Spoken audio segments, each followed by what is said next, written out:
Good evening and welcome to Globespan 24x7 this Monday evening. As usual, we want to thank Mr. Nohar Singh and Devin for making this possible. And to your viewers out there, we want to thank you for joining. Call your friends, share it with others on Facebook, like the program. The thing about the algorithm within Facebook and YouTube, the more likes there is, they send it out to others to view it. So if you would like our program, please hit the like button and you will be part of that process. So again, welcome to our program tonight. Tonight, we also want to say Happy Yom Kippur. It's a day of atonement. It's one of the holiest days of the Jewish religion. At this time also, many Christians believe that Jesus will make his second return very, very soon. So when you see many millions of your neighbors, many Christians missing, don't be surprised. They have been caught up to be with the Lord. But if you still remain on earth, do not take the mark of the beast. That is serious. Also, we are coming to the end of the Amerindian Heritage Month. We want to wish all of our first people the best in the future. And I believe based on the last budget that was passed, a lot of funding is going to that community. I know they deserve more, but there's only so much, a budget can do, a government can do within 1 year. So again, we want to wish all our first people, and I hope they had a great month as we're coming to the end of the Amerindian Heritage Month. Tonight, as you will see on the screen, our topic is, does hemp have a future in our development? We had to change our program today because the Honorable Minister of Agriculture, he initially was programmed to come on, but then his staff called to say that he's so sorry that he's in the field and he couldn't make it tonight. So on behalf of the minister, we want to apologize. And I'm so thankful that Dr. Durga and the Honorable Shuman, Lennox Shuman, agreed late this afternoon to be on the program. So gentlemen, and of course, Mr. Leland Rupnarayan here in New York, he also agreed to come on earlier, so we didn't change the plan. So gentlemen, Dr. Durga, Honorable Lennox Shuman, Mr. Leland Rupnarayan, welcome to the program. Good evening, Charles. It's good to be here. Hello, Leland, and hello, Torian. Hello, Mr. Shuman. Just a reminder, the majority of 65 is 33, all right? That's for the last dispensation, not now. Thank you. Well, all right, Mr. Durga, whenever it is my turn to preside, I will be so reminded. I think we've lost Mr. Durga. Devin, we can get him back on. Mr. Shuman, let's start with you tonight. I must tell you, your presentation in Parliament, your maiden presentation was amazing. It was excellent. All the reports we got from everyone who watched the program, they think you did a great job. You also acted as speaker for 3 times, I believe, right, in this budget debate? I did not. I did not. You were not in the speaker's chair? I was not, no. I was participating in the debates. Oh, you're not going to speaker chair. The speaker was always there? No, the speaker, according to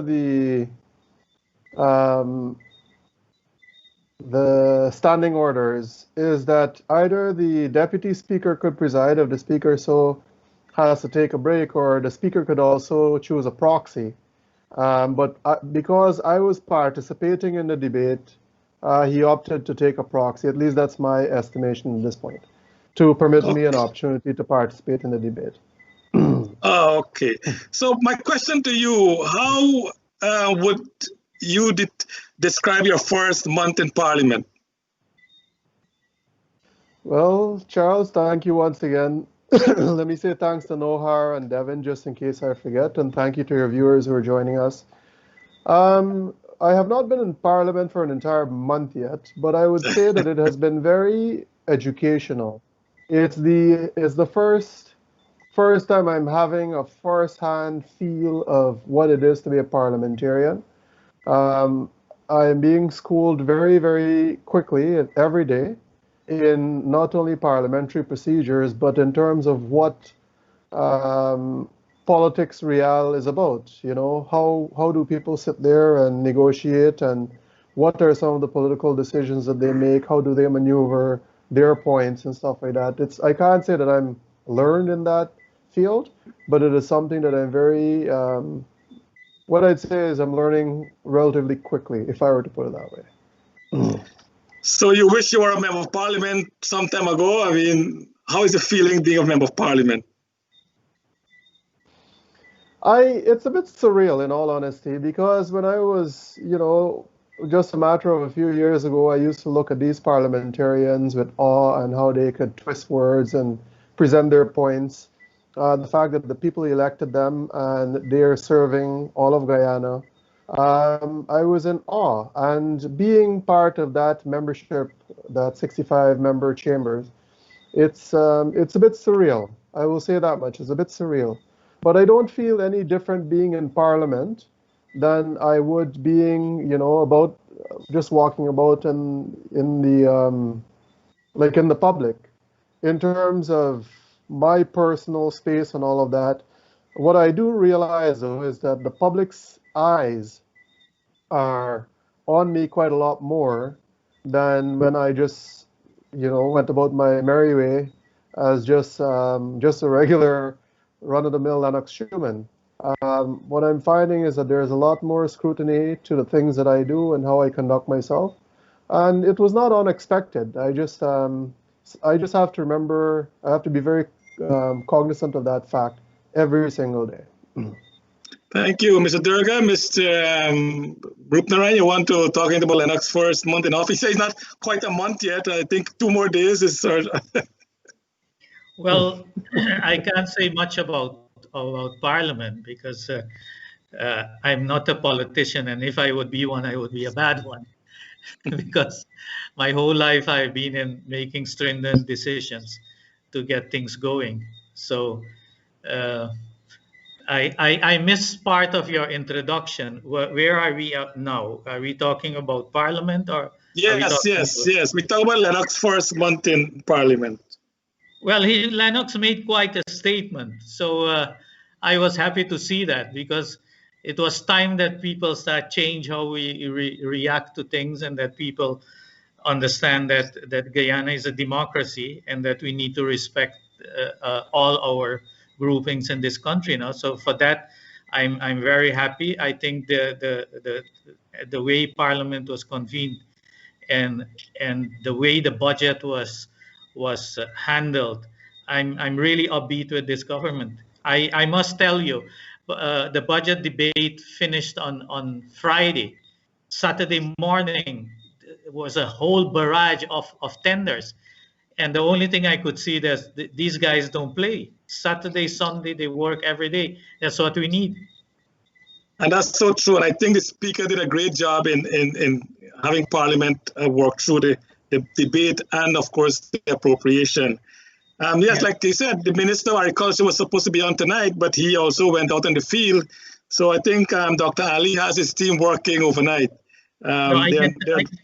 I can tell you what it is about. Today they install all the regional bodies. And the way they did it is very efficiently by sending all the ministers out to get it done in one day. I mean, it's commendable. It's commendable. But having said that, all but one, if I may correct you, all but one. They have not convened the Region 8 yet. And I say that because our candidate in Region 8, actually one of them passed away from COVID, and the next one actually has COVID. So we have to do an assessment before, at least we've asked for that opportunity before they convene Region 8 to deal with that election. As you know, we have the swing vote in Region 8, and it would be unfortunate for us to miss that because then they wouldn't decide on a chair nor a vice chair without us being there. Well, I'm glad you said that because today in Region 4, the AFC had a swing vote, and the PNC APNU took both the chairman and the vice chairman, and I think the general secretary resigned from the party because of that. So there's some. I was surprised because I thought the AFC, if the APNU was going to go against them, they could have joined with the PPP to get the vice president chair or support the PPP candidate, whichever one works. In politics, as Mr. Durga said, it's a very strange game. Mr. Rupnarayan, any comment on Mr. Shuman's first month? Oh, Mr. Shuman, you're a great guy. I think you will make a very good politician. I think you'll make a very good speaker. Above all, you're a very good person. And that's the most important thing. If you're a good person, anything else follows will be good. In regards to our agricultural output in sugar, what I'd like to say today, and I checked the stock market, I'm a stockbroker, so I do stock trading on a daily basis. Today's price for sugar is 14 cents per pound. So I am at a total loss how we will compete with the world market price when we produce sugar at 37 cents per pound in Guyana. But we will go into this later on. We'll talk about it later. But before we move on, gentlemen, this is a saying that I don't know if it's true or not. They said when you fail at everything, you get into politics. I don't know how true that statement is, but if that has any sense of truth in it, we have seen politicians have messed up the world and businessmen have built their companies to great heights. So I don't know if it's a true statement or not, but we leave it as that.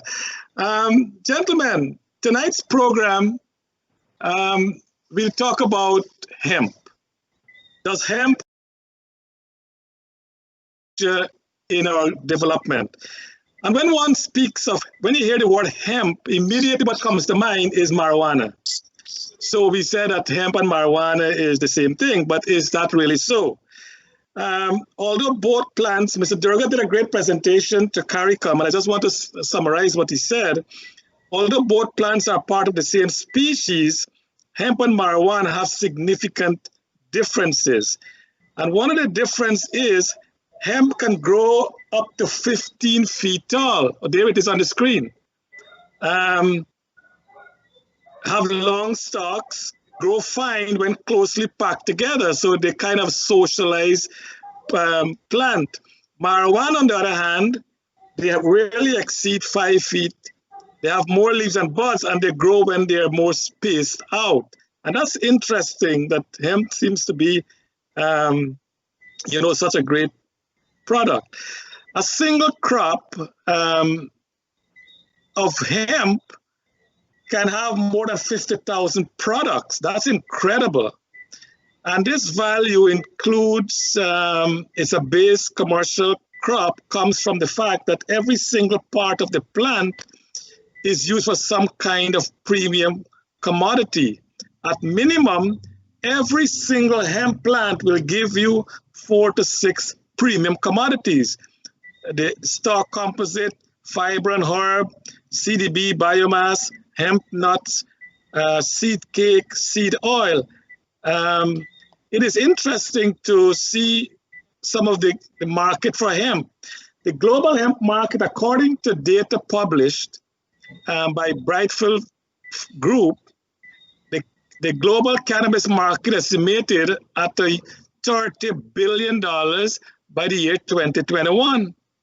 At the end of 2017, the global cannabis market value estimated at about 7.7 billion, in which the US held about 90% of total sales.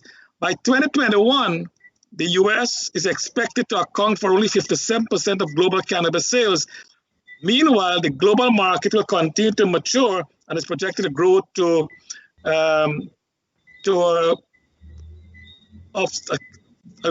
growth rate of over 35%. The global cannabis industry are expected to reach $146 billion by 2025, according to this research. So hemp comes in a very, very important part here. The history of the total economic impact of the US cannabis, we'll see it on the screen, from 2017 to 2022, the amount of what is important, gentlemen and gentlemen, is that the hemp industry will enhance a lot of different areas: paper and packaging, wellness and beauty, food and beverage, alcohol and tobacco, sleep aid, product for pets, construction material, and we can go on and on. You see it on the screen there. So this thing is amazing, and I know for the past couple years, Dr. Durga has been pushing this product, and he's hoping now that we can launch that in Guyana. And I'm glad we have both Dr. Durga and Mr. Shuman, because they know what this product can do. So my first question to you, Mr. Durga, is if we were to grow hemp in Guyana, where can we grow it, and which area in Guyana have the soil type or whatever is required for this product to be grown? Well, first of all, this is why I call hemp God's gifts to humanity, because from being a A-grade food, you can build anything with it. You have so many other things to do with it. Unfortunately, it was vilified by big business, which was basically the nylon industry of BASF and those guys. Where does hemp grow? Hemp comes in many species. The Netherlands has the world's largest hemp seed bank. So depending on what you're going to do with the hemp, you're going to choose the type of seed you want, and it has to be certified. And the soil, hemp has a taproot. It means that it goes straight into the soil and it looks for the nutrients. If I tell you, and you can Google that, you can try to it's all over the internet. Chernobyl, everybody know the nuclear explosion in Russia. They're now planting hemp to revive the soil with success. Hemp as an alternative crop was very important in 1971. President Burnham had introduced it as an alternative crop and instructed that the legislation being changed. I don't know really what happened. You can see on the hemp website of Guyana that it is petitioned because it had passed parliament. It only has to be signed into law to the best of our knowledge, and it's all there. So hemp can grow everywhere. The reason why I from inception said it will eradicate poverty, because hemp income, and again, you can see it on GuyanaHemp.com, the income is at least 10 times that of rice. And you can grow it on a small scale, you can grow it on a big scale. So all these left behind communities, and that is what I was promoting. You can eradicate poverty because the people, you don't need, it's not water intensive. It's to put it in a simple way, is that you wait until it drizzles a bit and you chip the land that you don't have too much grass, and so you throw the seed and it grows. So you don't need massive water irrigation and that sort of thing. So for smaller spots, you can allocate to people seed, which, for instance, will make a specialized CBD oil. But again, I said it's not like rice. Rice, people, it was introduced by the colonialists. But this is the first time that we Guyanese and people in independent countries have the possibility to introduce a big crop in a big way. The problem is that if you don't have legislation, and if you see on the CARICOM presentation, I made it very clear that you first have to complete the hemp industry regulatory legislation. That is very important. Then the next step is that you have to implement hemp industry regulatory legislation, meaning that, and let me make it clear tonight, because since you have put this on the several chat, people have been texting me and calling me. There's a big misunderstanding. in the sense that people think this is like paddy. You know, you buy seed, you throw it, it grows, and somebody is going to come and buy it. It doesn't work like that. You need to have a specialized lab, and in that lab they're going to certify the seed, because if that seed is not certified and those fields are not checked and adjusted, regulated, when you harvest those seed and it's not certified by an international organization or a recognized local organization in the world, that product is going nowhere. So it is lucrative, but you have to do it in a perfect way. And I'm happy to hear uh, well, I don't know, because I don't know the Minister of Agriculture. But today, after you published this thing on the several chat, I was called by a businessman in New York who told me that he was talking with the Secretary of State in America and the government of Guyana, and they were busy doing the legislation. So that was music for me, if that is so. So for the government here, obviously, I know that there are several groups discussing with government to introduce the hemp. What I want to say, if we do it right by implementing the right legislation, this is going to eradicate poverty. And I know what I'm talking about, because we're consultants in many countries in the world. That's the reason why we were asked to do a presentation in CARICOM, in the CARICOM summit last year. This will eradicate poverty. The other thing is that oil is not sustainable. So I think we should use the windfall with oil to do in sustainable crops, and hemp is one of them. So you can imagine how upbeat I am where I hear the president saying that, you know, oil is fine, but his focus is more on agriculture and sustainable crops and industry and tourism, because that's the way we should go. We only have 750,000 people. There's no reason for us not to be a Dubai-like state in the Caribbean. So that's what I want to say for now. Yeah, don't forget, Dr. Durga, you're not 750,000. You have another 750,000 outside of Guyana. So you have almost 2 million of us, right? So don't discount us. No, but this is what I want to say. If we combine those forces, except that I was quite impressed how the diaspora came to our rescue while we were fighting to sustain our democracy here. This is what I want to say to the diaspora. Continue helping the way you're doing it. And at least what we can say, we hopefully, when we have fixed it back home, that all of these people who are now supporting us and left Guyana will have a choice that they can come back. And that is very important for me, because if I see the power they put into helping us to sustain our democracy, man, is commendable.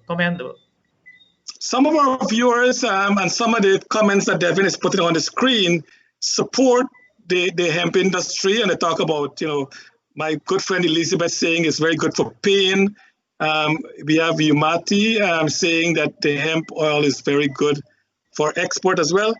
But also we have on social media, Devika is saying, what nonsense is this, hemp?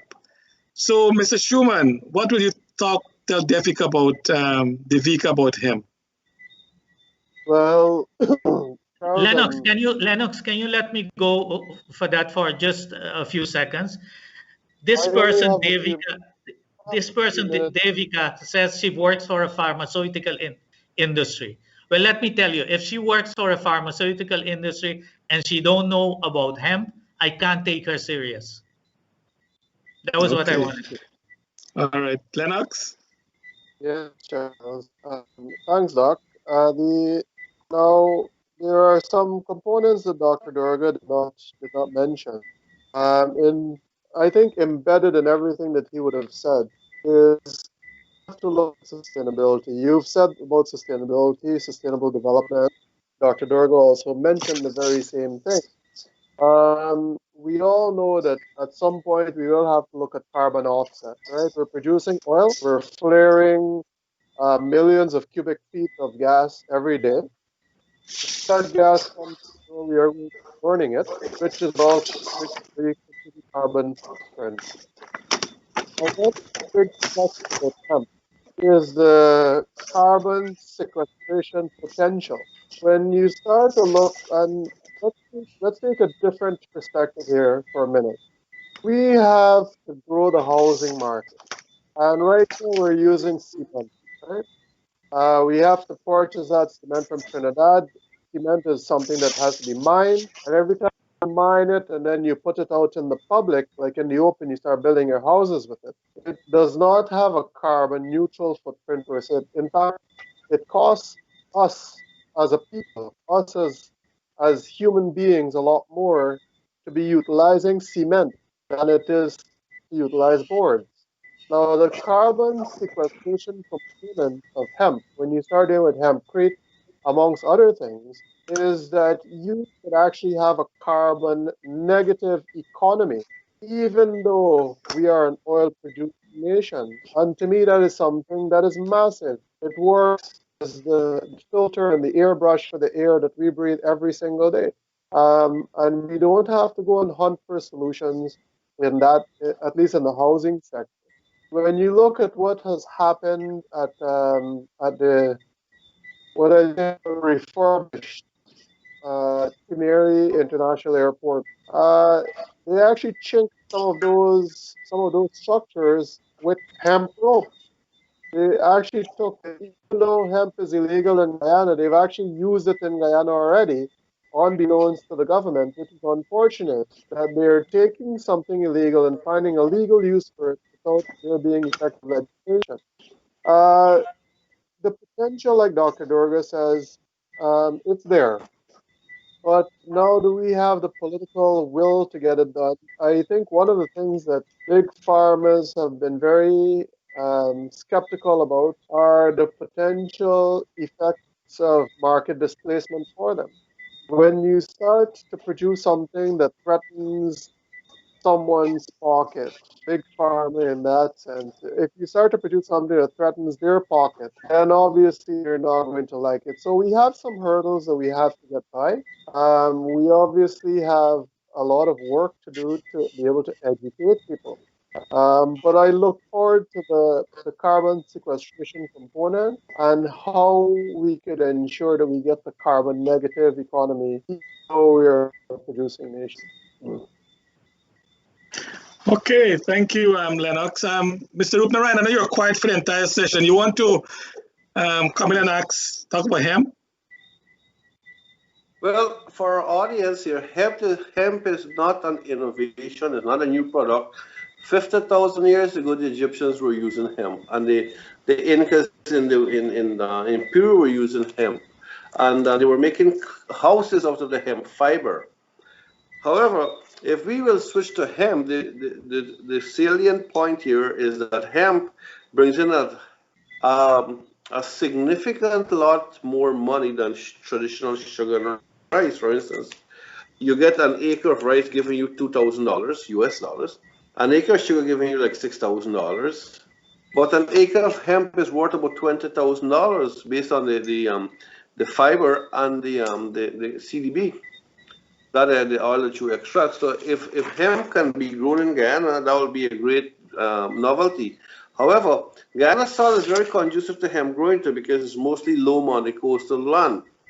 But there's one setback because hemp doesn't grow in very high temperatures. Hemp is grown mostly in the Midwest here. I think America produces about 50 million pounds of hemp annually. It's the largest producer of hemp by far in the world, right?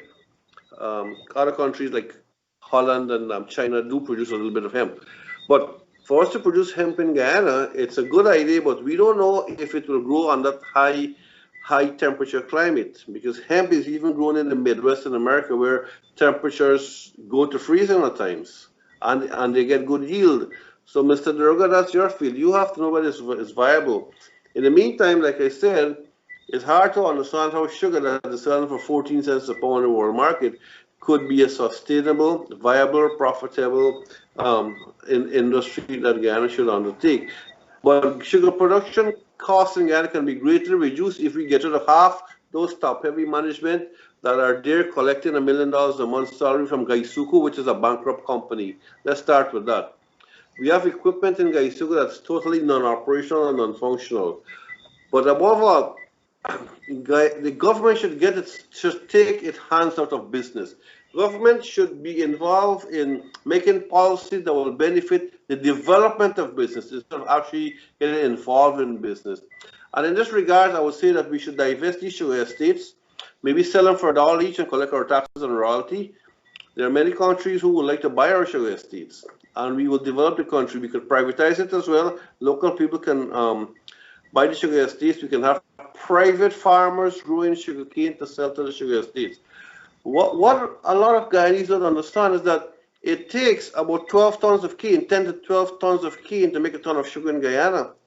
And when I was in India, I went to a sugar factory, and one of the workers there said it takes like 6 to 7 tons of cane to make a ton of sugar. So we are really far behind.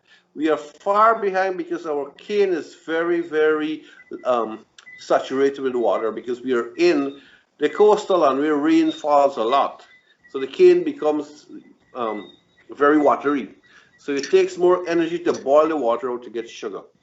I mean, this is the technical aspect of it too. We can go to Australia where it takes 7 to 8 tons of cane to produce a ton of sugar. Guyana, we have no mechanized labor because, for one, the coastal land is so loamy and the soil is so sticky when rainfall. All the harvesters will tend to get stuck in the mud. They have tried that already and it didn't work in Guyana. So we depend on manual labor a lot, which also increases the cost of production for sugar. So we have to really revisit where we're going to plant this hemp, what we will do with sugar, and above all, I say it again, let us privatize the sugar industry. There are people who can do business better than the government. I'm glad you mentioned that. Before you go, Mr. Durga, Lennox have to leave us because he has some other things to do. He's not feeling too well as well. So Lennox, we want to thank you so much for being part of the program tonight. Now you leave Mr. Durga alone to take us through the program. I know Dr. Durga can do that, but we'll miss you, Lennox, and I wish you all the best. Thank you so much. Leland, it's been good to see you. Torhin, likewise. Charles, Okay. I think you're in good hands. Get better soon, man. Yes, we'll catch up. All right, thanks. Yeah, yes. Mr. Durga, you were saying here. Yes, sir. First of all, with today's technology, let me start put it this way. People know me from rice, but the company I work for is in almost all commodities. But if we can grow rice with seawater today, you understand, we can do almost anything. And what you say, there's some truth in it. But as I said, hemp grows everywhere. You spoke about the moderate climate, which is Colorado. The company which I'm still on as an advisor has joint ventures there, and indeed they grow massive amounts of hemp there. But the reason they were investing there is that Colorado was one of the first states which regularized it. About 3 months ago, they started production 15, 20 miles from Miami, and it grows like hell. I saw it. I'm about to visit soon. So it grows everywhere. Argentina has started limited production. So if people say you have to do test fields, you can do that if you don't know much about hemp. But with today's technology, they will just test the soil and tell you which one of the varieties will grow. And because there's demand for all the varieties. Then I want to make a remark about sugar. I want to say this much, coming from as a consultant for many countries, where we look at how do you enhance agriculture and how do you make it sustainable. I want to say this much. The original plan of Dr. Jack Deo, at that time president, to build a high-powered, most efficient sugar factory in Skeldon, to build a state-of-the-art packaging plant. The concept, let me tell you, I could not have come with a better thing, and with me a lot of professionals. Here is what went wrong in my opinion. In my opinion, what went wrong is that President Jagdeo trusted Tate and Lyle, and forgive me if I'm wrong, but from the research we have, to do the engine, make sure that a proper plant was built. As a technical person, I visited that plant. For me, that plant resembled a corn syrup factory modified into a sugar factory. So it's not coming up to productions it should be having. So it's not totally right to say that efforts were not made for sugar. Then the other thing is that coming from the company I worked 38 years for, they are clocking about 800 euros per metric ton in packaged brown sugar, which is called raw sugar in North Europe. So it's not about looking at what the price of sugar is on the exchange. That is the same thing comparing rice. We are getting over. Let's Mr. get back. Durga, that is exactly the point of revising the sugar estate. You have to compare prices. You cannot produce sugar at a higher cost in another country and expect it to be profitable. Yes, but this is where the difference is. With the amount of sugar we produce, we should not even attempt to compete. What we should do is create the niche markets in the end market, and then suddenly it's sustainable. But you can't continue producing at this level.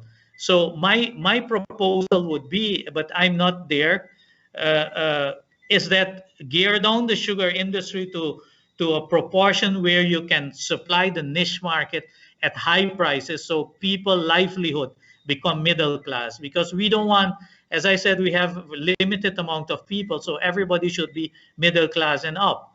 Okay. So that is what we're supposed to do. Yeah, okay. There's still a lot of comments about hemp being an illegal product in many countries. Is that so in your view? Okay. The United States of America, December 2018, President Trump declared it a normal agricultural crop. So it means that now the states have to implement it in the way they want to do it. And as I said, every state has different way of regulating things. Now the world, the bare fact that CARICOM set up a summit and asked for a presentation is because all the CARICOM states are calling for the product. They educated, they know it will eradicate poverty. Most of the smaller islands want to go to the marijuana production for medical purposes and leisure. You understand? And in the rest of the world, in many countries, it was never illegal product. Like in Romania, the East Bloc countries, never was it a illegal substance. In Holland, it's called cannabis. It's called hemp there, but it's also under the heading cannabis. And Holland today is the largest exporter of specialized hemp equipment, especially to Canada and so forth. Canada is the largest producer of hemp products in this hemisphere. It's not America as yet, but America will take them over. Now, Canada can only do one crop. They can only do one crop. We can do 3 crops. Okay, so it's not illegal in many countries. Now, my question to you, Mr. Durga, is if you use 1 hectare of land for sugar cultivation, 1 hectare, I know in Guyana you use hectare, we here still using acres, but I have to use the Guyanese context. In Guyana, you use 1 hectare of land for rice production, 1 hectare of land for sugar production, 1 hectare of land for hemp production. Do we know what the bottom line is in terms of not a value per se, but how much will a farmer get from 1 hectare after his expenses if we compare sugar, rice, and hemp? Okay. Has that analysis been done? Yes, those analyses are done all over the world, especially in Thailand, in the Far East, and so forth. The unfortunate thing is they don't have enough arable land there. And what you definitely do not want to do is destroy your existing industries. You understand? Because people will continue eating rice, and if you limit, that is why I'm saying cap the rice production, because if you go to higher production, you're going to only bring down the price. I'm one of the people pushing in ASEAN to create a rice OPEC, because let me tell you one thing which I advocate around the world. I advocate what I hear the farmers saying. They don't actually say it, but this is what I kind of hear in my, not in my dreams, but when I hear them talking. What they're saying, if I have to produce your food, I cannot be the poorest man. You hear? Let me repeat that. Yeah, If yeah, I that's a very have to fair produce your statement. food, Yes. Yeah. I cannot be the poorest man. Now, you have to understand what happened. In America, they have something called the Farm Bill. 52 billion US dollars is in farm subsidy in America to make sure that the farmers are middle class and upper, and to satisfy the voters in the cities. Politicians are smart people sometimes. You understand? In the EU, it's about the same. Now you're going to tell me, yes, but you in Guyana who don't have subsidies, who don't have good health care, who don't have a social system, you have to produce at a cheaper price than me. Otherwise, I won't buy it. So we have solved this, we thought, in the Uruguay round when it resulted in the World Trade Organization. And Clinton was a visionary when he said that the only way to solve this is by to have a better distribution of wealth is by free trade. Guess what? America and Europe, the first thing they do is turn around and start to give land subsidies, which basically is the same damn thing. You understand? So the other countries producing like ourselves, we have to be smart because you can't fight these guys. So yeah, but Mr. Durga, let's go back to the question. I know what you're saying, it makes sense, but let's go back to Guyana. How much will a farmer get in the bottom line if he or she plants a hectare of hemp compared to if he or she is doing other crops? About 10 times the income of rice. It's on the website. You can see the calculation. Okay, so for 1 hectare of rice, you will get about 100 bags of paddy? Maybe a little more? No, not so much. A little more. In Thailand, we are now clocking 9 metric ton of paddy per hectare.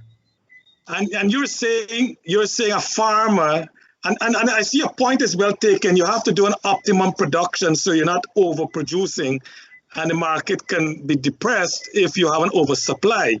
We understand that. So you're saying if hemp is introduced in Guyana, it must be a holistic agricultural plan.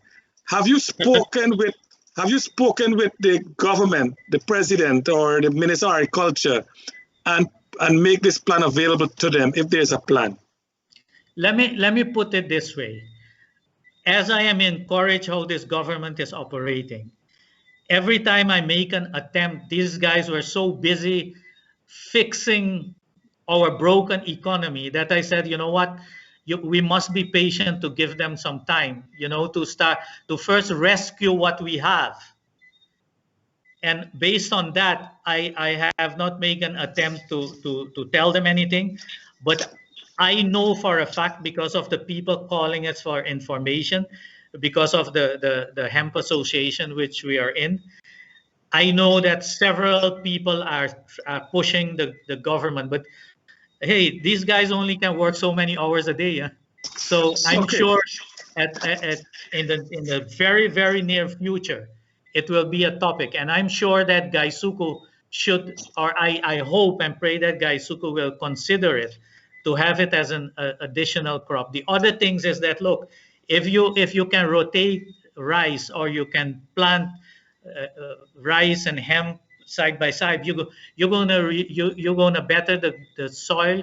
You're gonna reduce pesticides, because pests don't like hemp. They don't.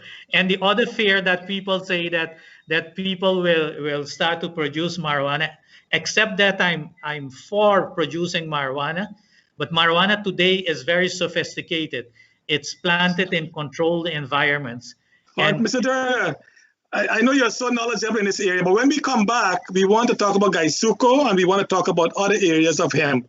And I think people are getting in tune with what's going on and they want some more information because, well, as I said in the beginning of the program, when people hear the word hemp, they think immediately of an illegal substance. So when we come back, let's talk about Gaisuko and let's talk about what else we can do. Be back in a minute. Globespan 24x7 continues its efforts to serve the communities. The platform provides for all sides to air their views and discuss solutions. Viewers in Guyana and across the world are participating in these discussions.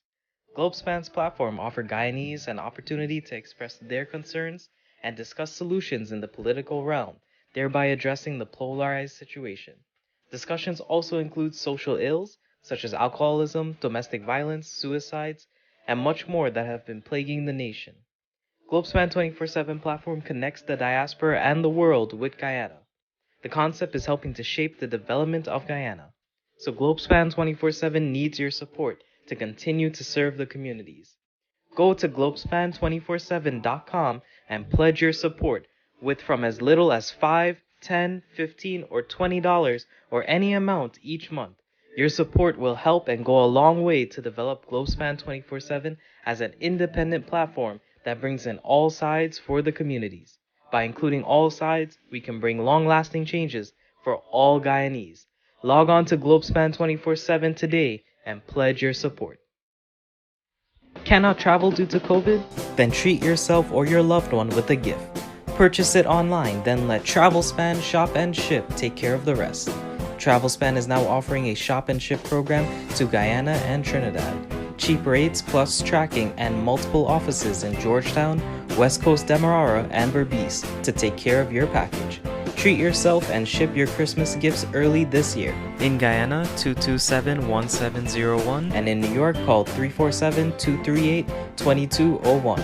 That's 227-1701.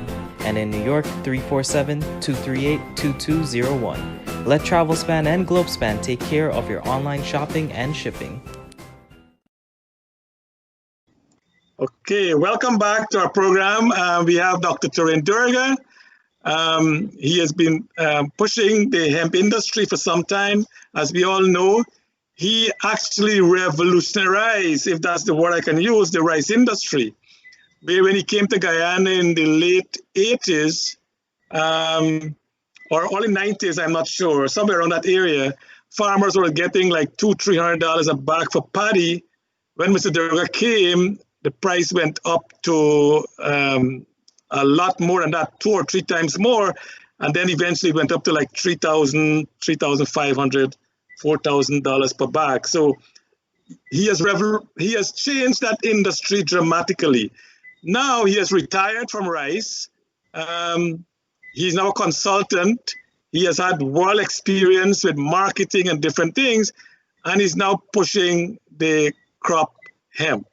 As we said, Mr. Durga, there's a lot of misunderstanding with hemp. As we said in the beginning, once you hear the word hemp, you immediately think of illegal drugs.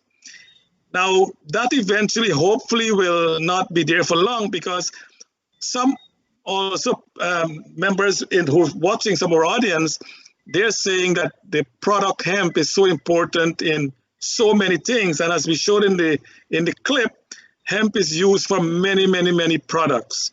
I want to go back, Mr. Durga, before we go into Gaisuko. You said that hemp will give a farmer 10 times more profit than if the farmer plant rice. In your I don't want to pin you down to a number, but in your estimation, how much will a farmer make in profit for a hectare of rice in your view? I don't know if you have the number. I don't have the exact numbers, but a hectare of hemp will... No, that's not rice. Rice, how much will you make in rice?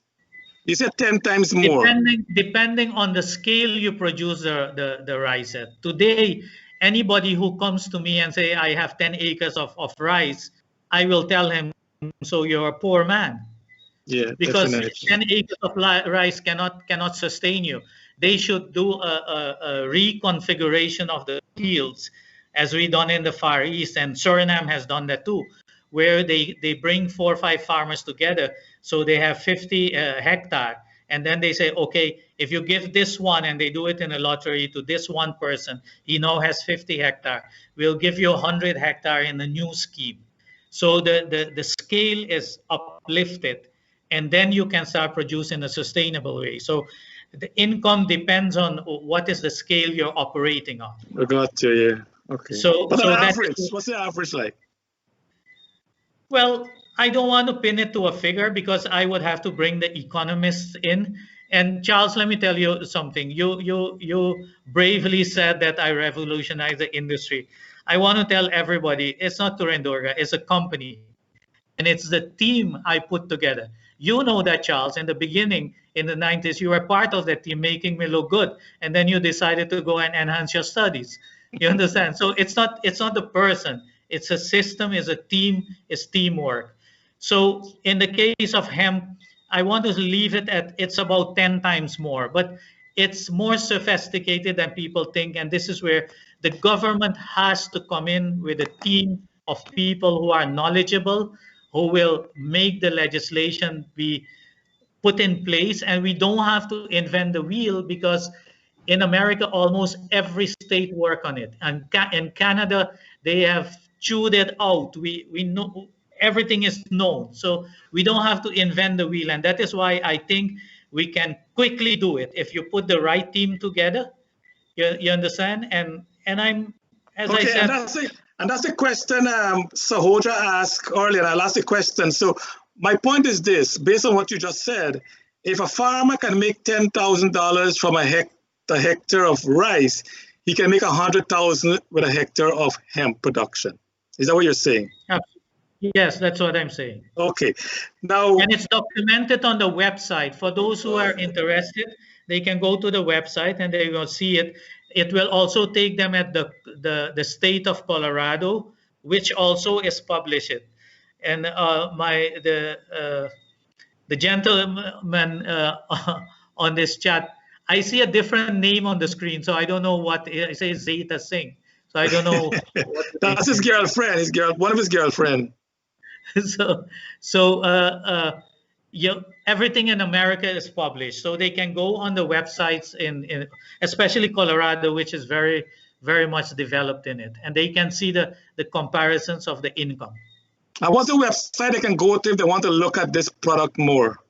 What website will you send them to? Our website is used in many countries, including Suriname. It's called GuyanaHemp.com. GuyanaHemp.com. Devin, yeah, if you can put on the screen. Yeah, if you can put on the screen, Devin, that would be nice. So people can go to that website. GuyanaHemp.com, one word. Okay. And all the information is there. You have to click on the dots. You will see the petition. You will see all the products. You will see everything. And of course, you could contact the Hemp Association if you need information. And I must tell you, since this government has started, the amount of people called and emailing us for information is tremendous. So for me, it came alive. That's good news.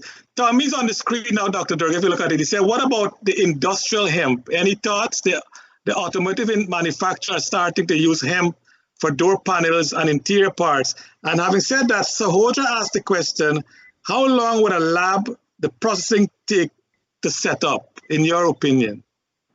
So you can ask both at the same time. So this is what it is. You mentioned several things. Yeah. On the website, you see BMW is there, Mercedes is there, and so forth. In Europe, and I don't know, in America partly as well, they stated that in 2030, 80% of all the plastics in a vehicle must be biodegradable. Hemp is the only plant which can produce those quantities of biodegradable plastics. Because of the fiber now, the door panels and so forth can be made much lighter, much stronger. So especially BMW, Volkswagen, Mercedes-Benz in Germany, almost all the door panels, you open your BMW and you can see the fiber inside of the door panel. That's hemp. So the demand for hemp from the auto industry, we haven't even scratched it. We have not even scratched it. Today, China is the largest producer of hemp and also the largest importer of hemp raw material and the largest exporter of hemp products. The other countries, because they have so many people, they have to produce rice and corn and wheat and so forth. So they don't have enough arable land. Whereas in Guyana, we have an abundance of land. And as Lennox said, for the environment is deep plant to plant. So there's no reason for it not for us not to grow it. All those people who are skeptical or who hear that are people who say that hemp is marijuana, please let us educate you. Please visit our website. It is not so. And let me make another very, very important point.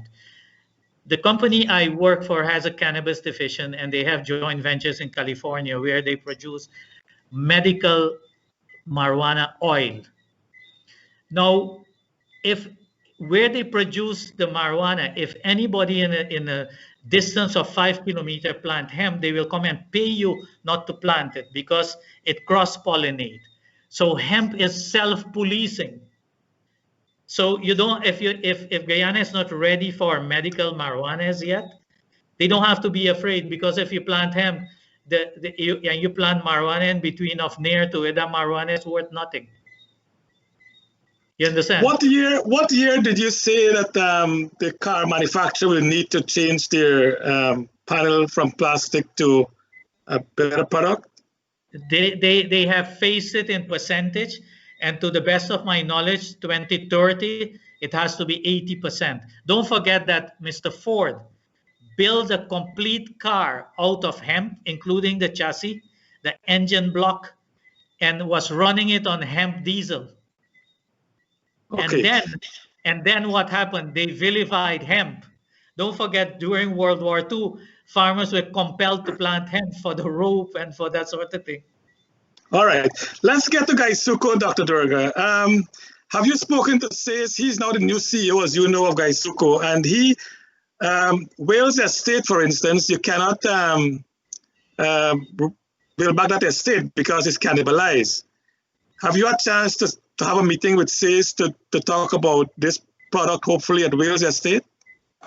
First of all, what they have done to Wales Estate, in my view, is a crime, and those people must be jailed. I sent a proposal to Mr. Nagamutu when Wales Estate was still operating, and I said, I begged him not to close it down because there were people ready to take it over and bring it back to the 30,000 ton production. So it's a crime what they have done there. So having said that, now back to Gaisuko. Sis Narayan, I don't know the guy personally. I might have met him one time, 2 times, but I've seen his analysis as an economist, which I most of the time disagree with. But this is his opportunity to show that he can manage an industry of this magnitude. So I look forward to see his comprehensive plan, how he is going to make this thing feasible, and what I'm going to look for, because it can be done. What I'm going to look for is how he will make middle-class people of those sugar workers, because anybody who tells me that a sugar worker should make the kind of money they're making now, that's slavery, man. Slavery. Don't do that with people. Do you see the sugar industry getting back on track and being profitable? If Mr. Says Narayan put a professional team together and understands that marketing should be driving production, if he understands that, and with all he was saying about industries and so forth, I expect him to understand that. And they find the right niche markets, but they will have to work with professionals in marketing in niche markets. They have to start looking at certification, at packaging, and they have to open the export in such a way that every person who is capable of paying for packaging must be able to buy Gaisuku sugar at prices. Let me tell you one of the things we found out when we looked at Gaisuku in a comprehensive way. The old management was taking loans from the buyers, especially those guys in London. So they signed what I call stranglehold contracts, where they had to supply sugar at $390 a ton, while the price was way above that. And again, I'm saying, don't compare Guyana with Brazil. It's a different scale. It's a different thing. While the price was way up. Yeah, go on. Yeah, sorry. Yeah, it's a different scale. We have to position our sugar in markets which give us good prices. You understand? The same thing we have done with rice, and that is why rice become feasible and is paying well. Because if you have to compete with Vietnam and Cambodia and so forth, forget it. It's not going to happen.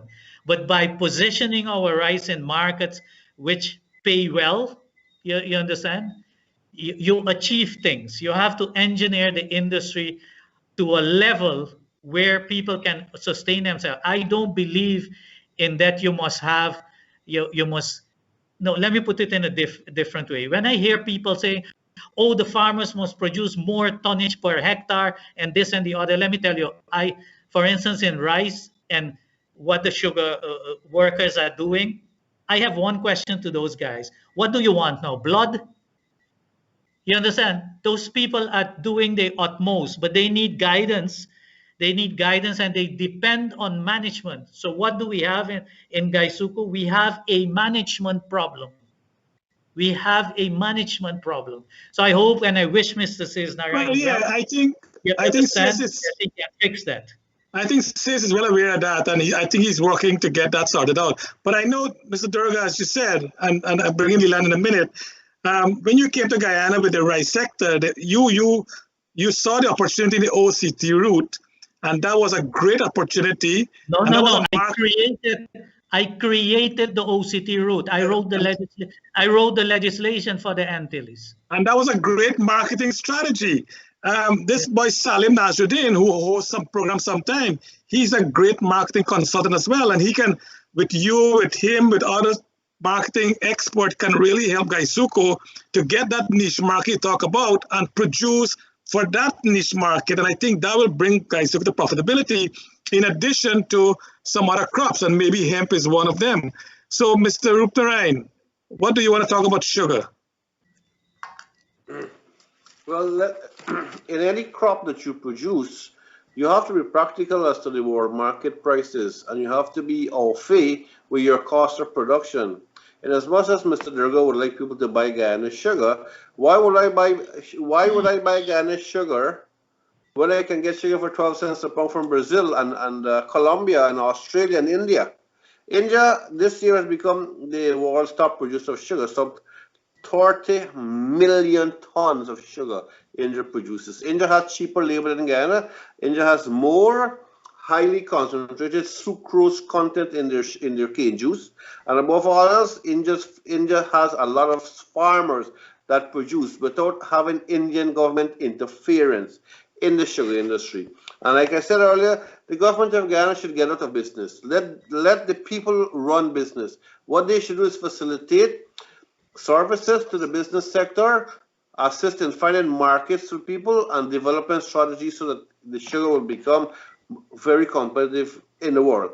Right now, I do not see sugar which is one-third, in which the world market price is one-third the cost of production of sugar in Guyana. I don't see it as being very profitable. One of the British diplomats in Guyana once who left Guyana prior to independence said Guyana has 4 P's to make it great. Not the PPP, that's 3 P's. You have 4 P's. He said the 4 P's will make Guyana great. That's the pepper, the pineapple, plantain, and pumpkin. Those crops grown on a large scale, not a dozen pumpkin tree planted in your yard.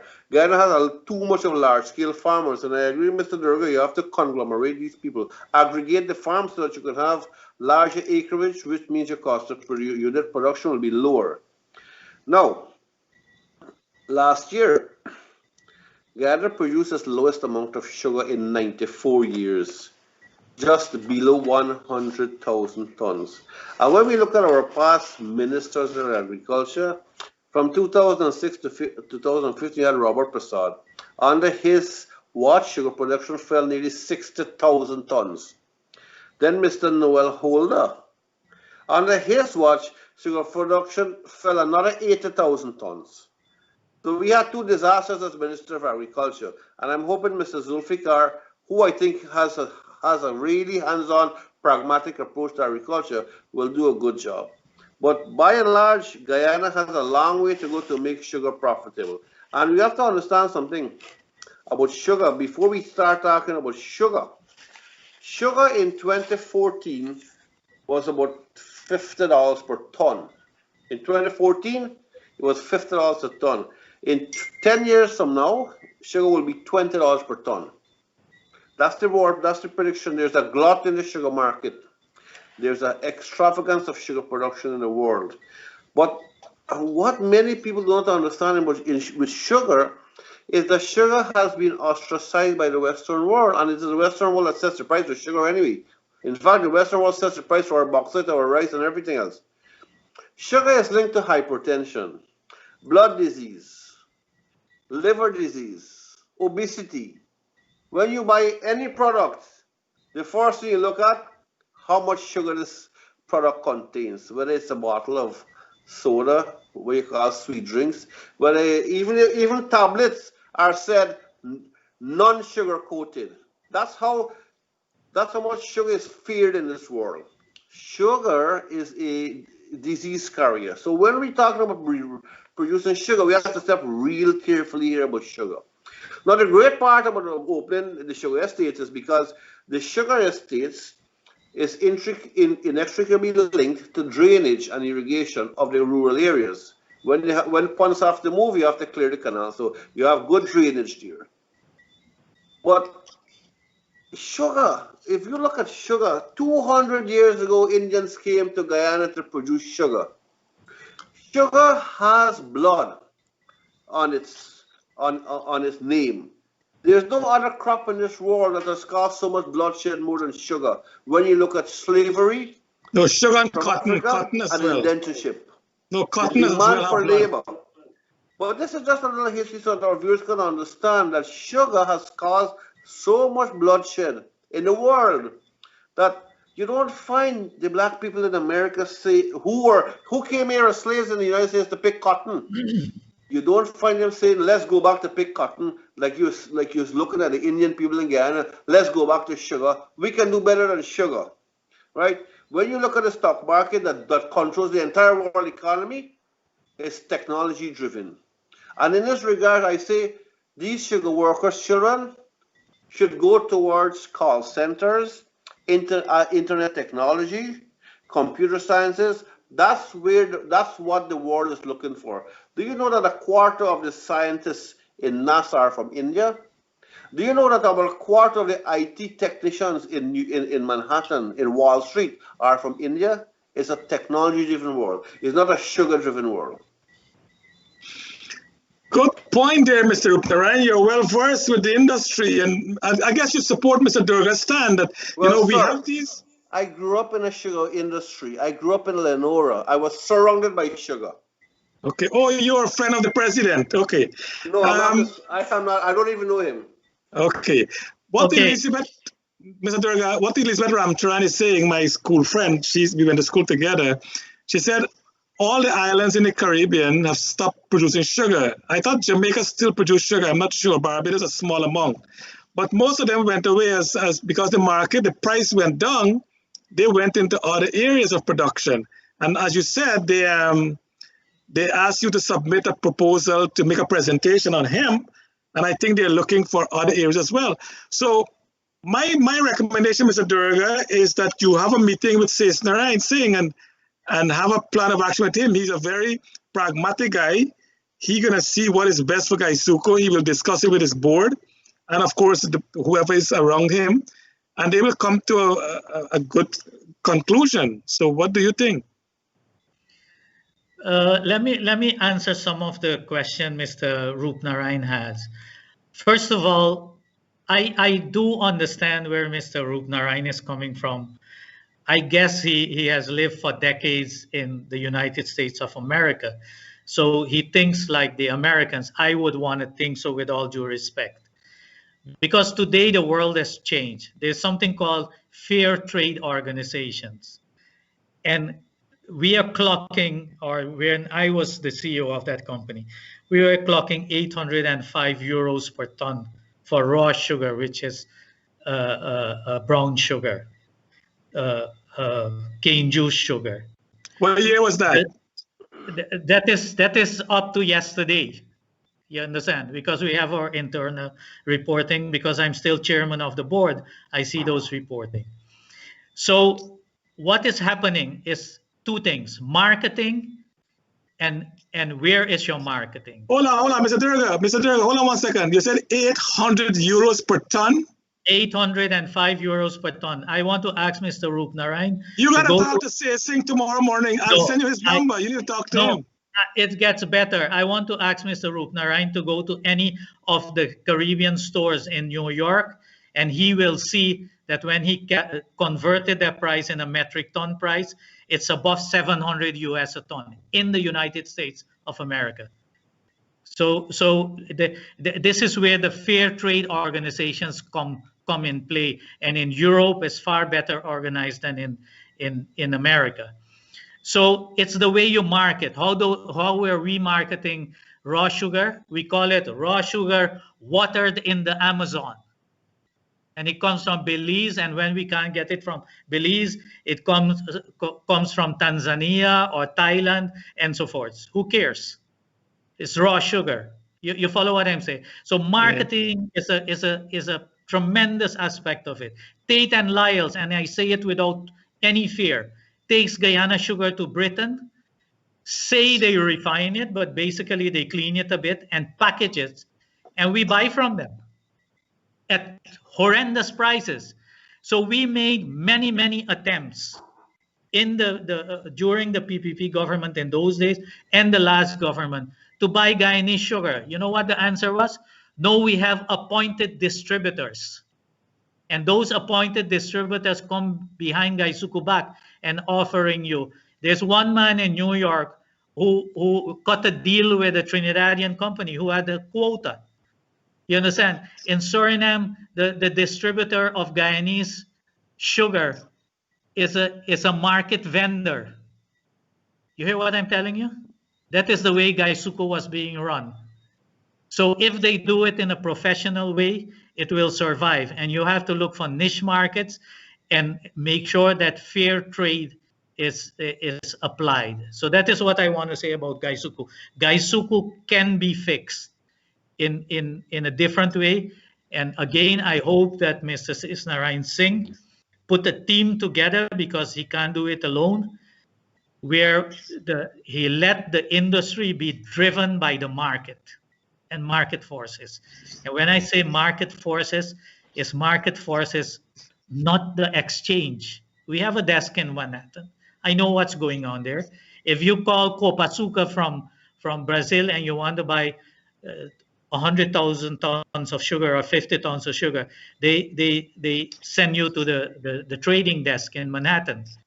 But that is not how the world is going. I did a presentation in Dubai on the World Grain Conference, and I made an explanation there which went viral, because I show what the commodity exchange in Chicago has cost has let happen in the world, including the Arab Lent. So those are old concepts. The world is rapidly changing.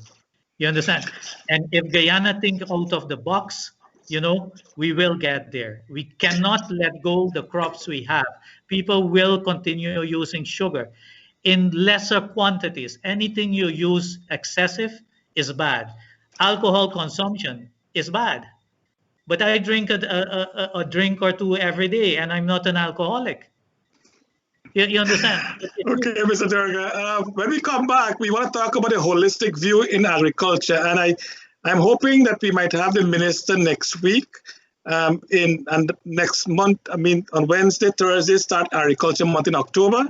So we're hoping to have him so we can discuss the holistic agriculture view. When we come back, let's talk a little about that. Let's take a commercial break now and be back shortly. Logistics International, based in Trinidad, with representatives in Guyana, is pleased to announce its shipping services from Trinidad to Guyana. Logistics provides shipping services and has experienced personnel to handle all of your shipping needs from Trinidad to Guyana. Buy in Trinidad and let Logistics handle all of your shipping to Guyana, from small boxes to container sizes. Call Logistics in Trinidad at 1-868-336-8218 to handle all of your shipping needs, and they handle all sizes. Logistics International has been shipping for over 22 years to many Caribbean countries with reliability and dependability. Call 1-868-336-8218 in Trinidad. That's 1-868-336-8218. Or email at liclcargo@gmail.com. Looking for a space to rent? We have space available for offices, apartments, and retails. We have 2 locations available on Lot 3A North Road, Georgetown, and Lot 55 South Public Road, Rose Hall Town. Contact us today for more information. You can contact 624-0692 or 337-4287.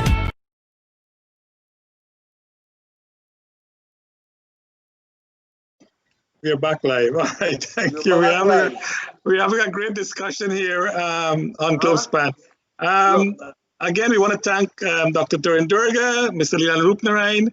I know Mr. Lennox Shuman had to leave us because he's not feeling too well, and he also had somewhere else to go.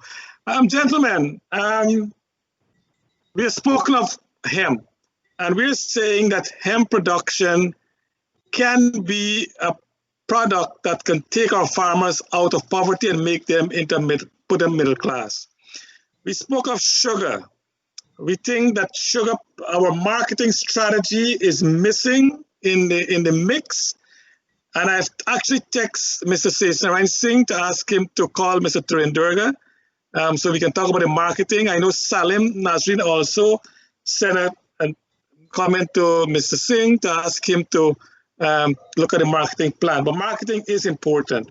We talk about rice. We know rice is also part of our staple. Let's talk for the next couple of minutes of other agricultural plans for Guyana. Talk about the dairy farming, talk about fishing, talk about other crops. Mr. Durga, you want to start? Okay. Other crops are very important, and as you know, Guyana has many, many other crops.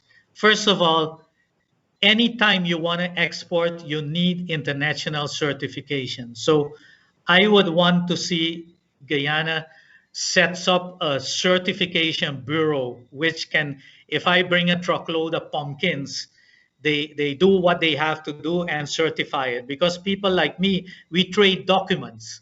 Normally, we don't even see the products.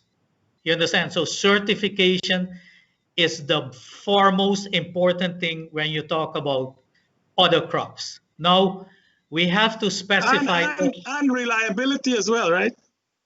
And production reliability. So that is what is my next thing, which I want to say. Now you have to, as a country, as the Ministry of Agriculture, you have to now decide with the people of Guyana, because you need that feedback, is how much production can you produce? Because if I start to produce, let me give you an example. Somebody came to me and they had moringa powder. And that is a very important thing now in Europe because of health. So we got it packaged in tea bags and we started to push it. And we were only making 800% profit, and the guy was making so much money that he didn't know what to do. Now, when it started to sell and we start to ask to tenfold the production, the answer was "Baminaga mo." So you understand, you need comprehensive planning to do that. Let me give you some of the other crops. One of the things in the world now, especially in North Europe, is that people want sweet potatoes for one simple reason. The same thing what Mr. Rupnarayan said is that sugar is bad for health if you use it excessively.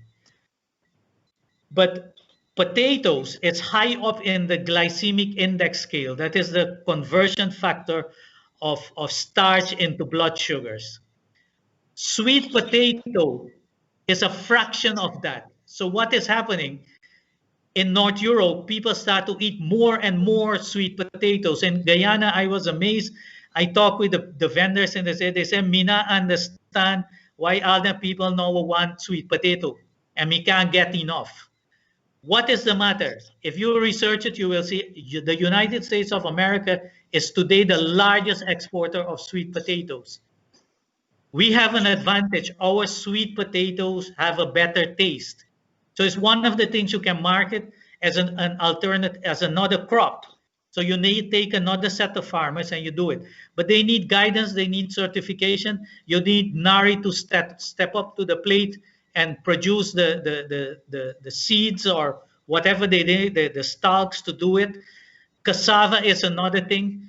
Cassava, the FAO has put so much money and efforts into cassava, and it got somewhere. But the thing is that it gets stalled for whatever reason, because a lot of people blame politicians, but the scientists are claiming that they are not given the free hand. So again, it's management.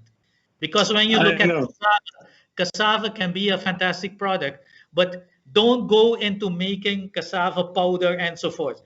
Take the cassava as the FAO has promoted. Harvest it the day before. In the morning, 4 o'clock, you make cassava mush out of it. 40% cassava mush, 60% of wheat. It makes an excellent bread. You taste that bread, you don't want to eat a 100% wheat bread anymore. Mr. Durga, I know your ability. I work with you at Alessi, so I know your ability. Yeah, but you left. We can't forgive you that. How can we convince our audience that, you know, this man, Turin Durga, we need to listen to his plan? Because you do have solution to the problem.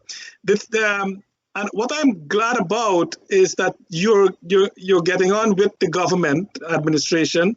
I think the Irfaan Ali administration, he's taking matters very serious, and I really believe all my heart that he wants to see Guyana, all our people, get out of that poor mentality and get into the middle class. And I think with your help there, I think you can really contribute a lot to Guyana's development and to the people themselves. You have done it in the rice industry, and I'm sure you can do it in other industries. Leland, what is your view? I know you're talking about the 4 Ps. Well, Guyana was once called the breadbasket of the Caribbean. We don't want to convert it into the drug basket of the Caribbean. So we have to go really, really, really cautious with hemp, because anybody can go into the hemp field and cut a tree down of hemp and smoke it up in the whole village, because Guyana has a serious drug problem now. But agriculture should be the basis of our economy. All would be our, our bonus. We cannot get away from agriculture, but America has the greatest subsidy for agriculture, more than any other country. So subsidizing sugar with oil money is not such a bad idea, because sugar will revitalize the domino effect, in that where the sugar industry is working, people will have money to buy from the cash crop farmers. They'll have money to buy from the fisherman, and it's a whole cycle of economic activity that will take place. So sugar is not just a product, it's more of a way of life of people. And understand this, like I said, with sugar comes drainage and irrigation. But many people don't understand the real concept of sugar. And sugar is a political weapon. You look at these people who work in the sugar industry. You fire 10,000 people, you're talking 50,000 people directly being affected by sugar. Seriously.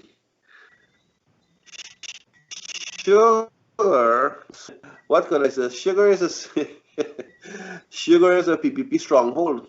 Do not get away from that.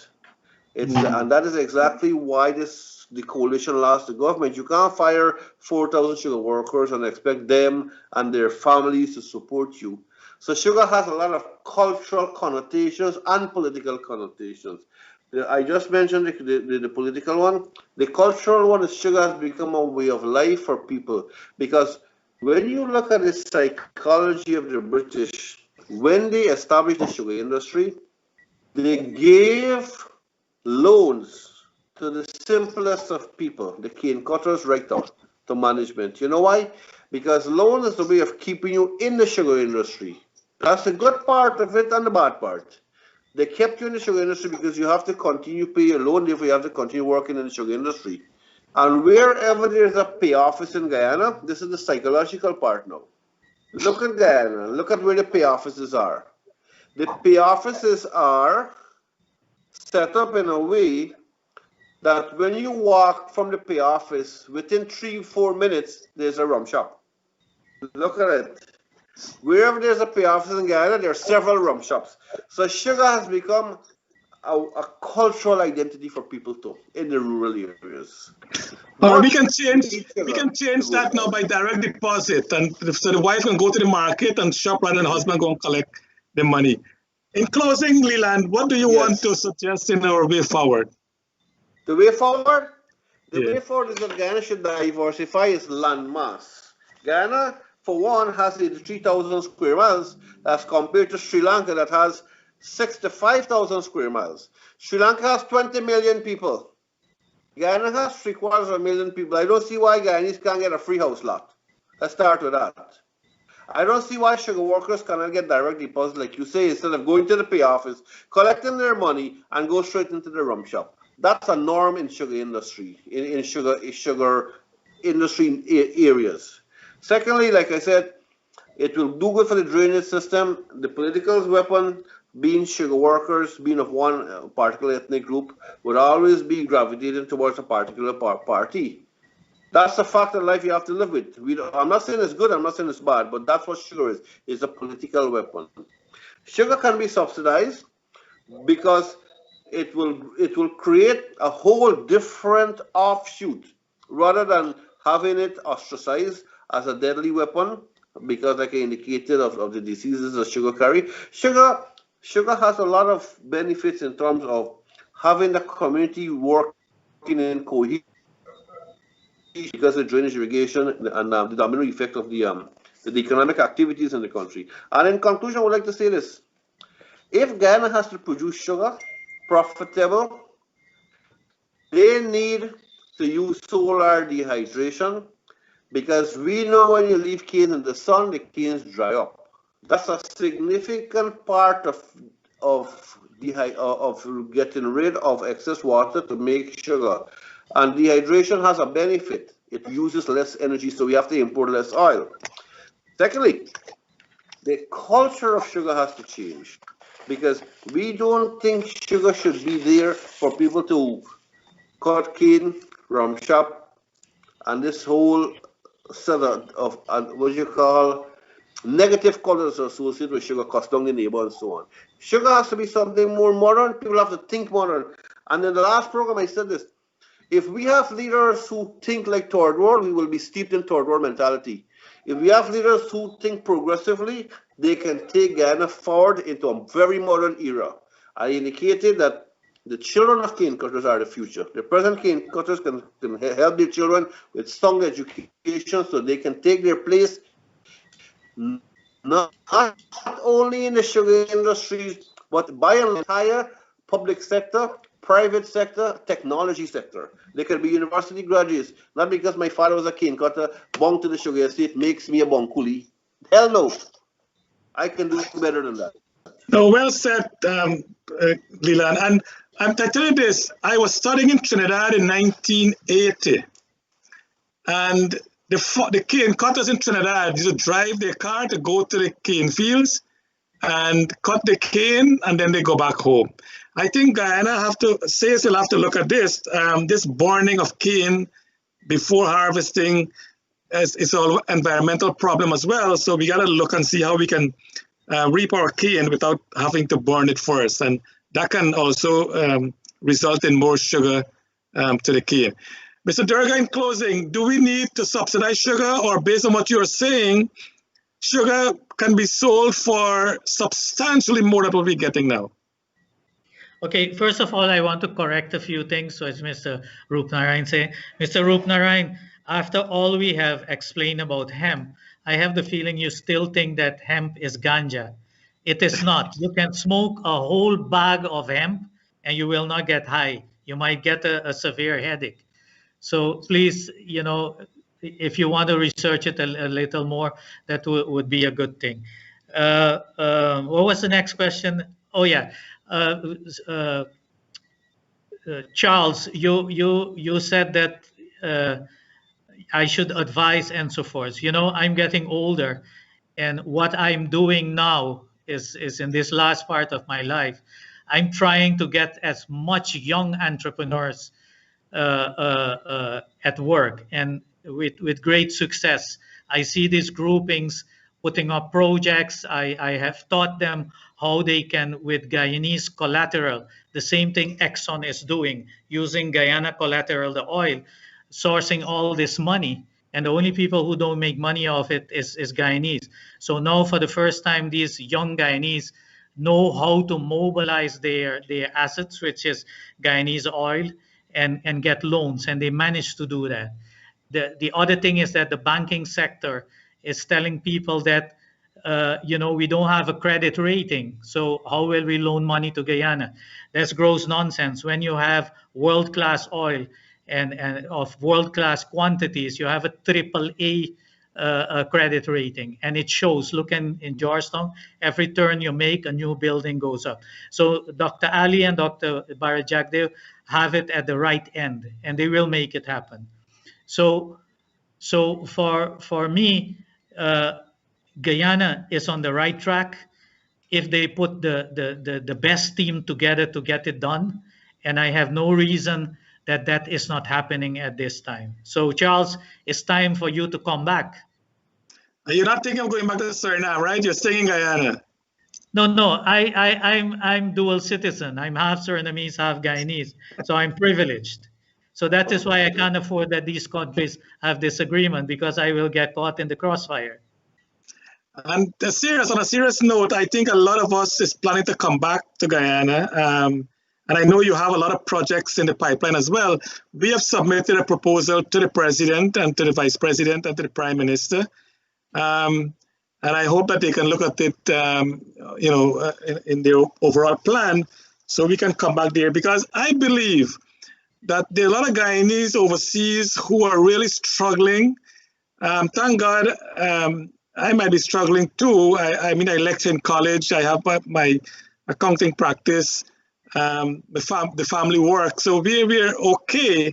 But I think a lot of Guyanese will want to come back home, because I think in the next 5 years, with the GDP averaging about 50%, I think Guyana will be the best country in the world for us to live in. So we're so proud that we are Guyanese still. We still speak Guyanese. We might not have a Guyanese passport. We have taken up citizenship overseas, but those things can go as we got them as well. So Mr. Durga, I want to thank you so much. I want to also ask you that I send a text to SACE, Narayan Singh, ask him to make contact with you. I will send you his, your communication, so you can advise him on the marketing side. And I'm sure he's one of those guys who listen, and then he'll make decision afterwards.